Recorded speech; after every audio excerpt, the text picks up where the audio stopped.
Gillian, do you want to come and join us? Gillian. So I met Gillian, gosh, I don't even remember how long ago. A while ago. 4 years, isn't it? Yeah. And Gillian's an amazing copywriter and wrote amazing copy for me in the past. And well, I'm going to let you say what's changed. Like, I'm just going to give you the microphone, but I want you guys to put your hands together for the wonderful Gillian Fox. And we're going to put that on. There we go. Put it in that hand, because I now wave my left hand about rather than my right hand for my expressions at the moment. Hello, my name's Gillian, as Jamie said. Yes, I used to do some copywriting for Jamie when he was in the process of changing from a salad NLP business over to the Inside Out Understanding. And so I was reading his sales letters because I would do the emails from the sales letters. And one day I read this sales letter and it made me cry. So I immediately went, whoa, this is good. What's he done? What's the trick? What's he using? And I suddenly realised there was no trick. What he had done is connected with something so deep inside me. It was like a punch in the stomach. But it was, I need to find out more about this. This is something special. It was like somebody got a sort of string and pulled me towards it. I thought, this I really do need to find out about. So I joined Jamie's Inner Circle. And last year I went on the Clarity Practitioner Programme, and I'm now a qualified trainer and facilitator with the principles. And so I've been deepening my understanding for 2-3 years. And I know that deepening will always be going on. I don't think there's any limit to this, Jamie. I think you just think, oh yeah, I've really got it, you know, and then you see something else, you have an insight, you go, whoa. So I'm the old age pensioner of the Clarity Practitioner Programme. I've got my bus pass, and that kind of means that I've had a few knocks in my life. I've seen a few. The road's been a bit bumpy sometimes, you know. It happens. And the other day this happened. I broke my wrist. I was doing my favourite exercise on the stability ball. So I've got my knees and my hands on the stability ball, and I'm standing up, so I'm kneeling on the stability ball and going, yeah, I'm really good at this. You know how sometimes pride does become before a fall? And suddenly I found myself falling sideways, and I put my hand out onto a concrete floor, and I heard, as I hit the floor. And in that moment, I had complete clarity.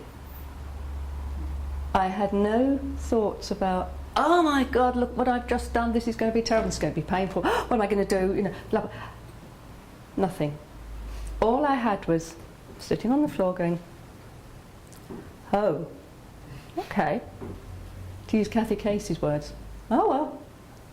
So I just sat there and I thought, my body can handle this. My body knows what it's got to do. Whatever happens with all the things that are going to rush to that part of my body that's been hurt, my body's got the wisdom to do that. I'm just going to sit here because I feel slightly sick and a little bit faint, but that's okay. It's all right. And I got into that deep connection with myself that said, I'm okay no matter what happens to me.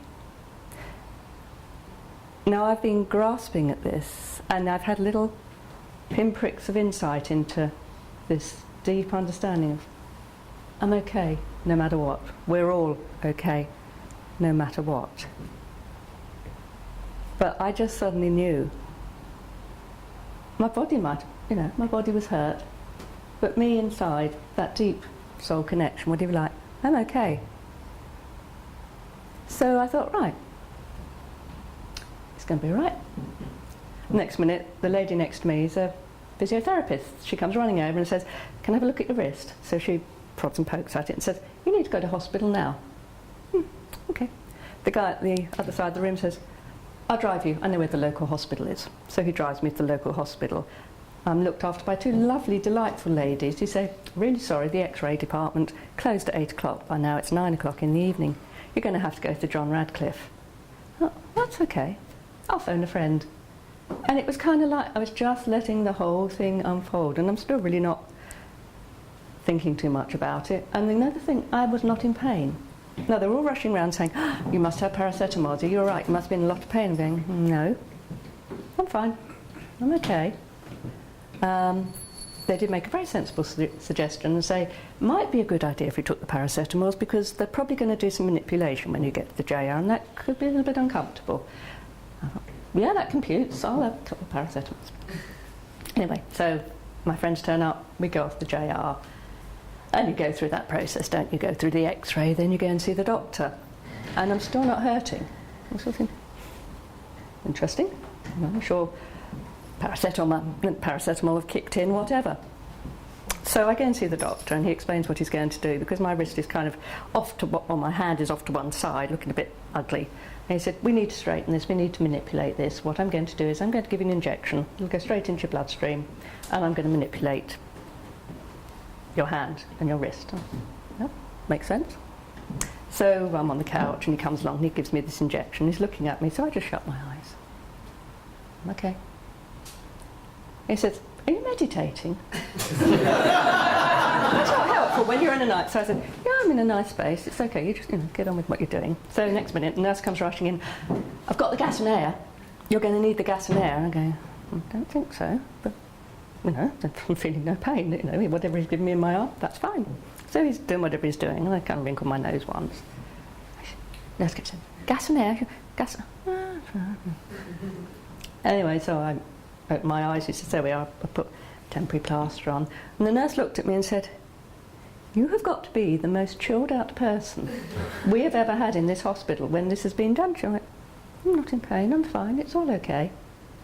I could see the kind of backing away from me thinking, whoa, But I was okay. And I continued to be okay. I think I took one paracetamol that evening, probably because I thought I should, because it might be a bit more comfortable to sleep.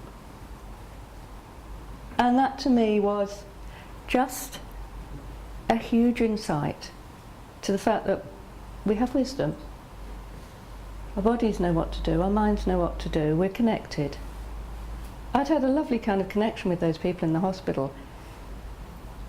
Everybody had done their best for me,